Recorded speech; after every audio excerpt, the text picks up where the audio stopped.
In primetime news this evening, 8 months of threats. Mother of teen beaten into a coma last year, still facing intimidation. Autopsy results. Preliminary findings released for man who died after hours laying on hospital floors.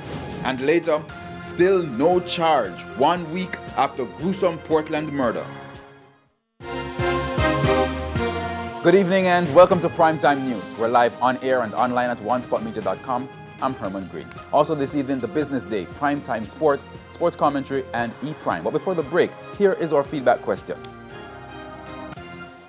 What are your views on the recent arrest of a St. Anne resident seen in an expletive-laced viral video?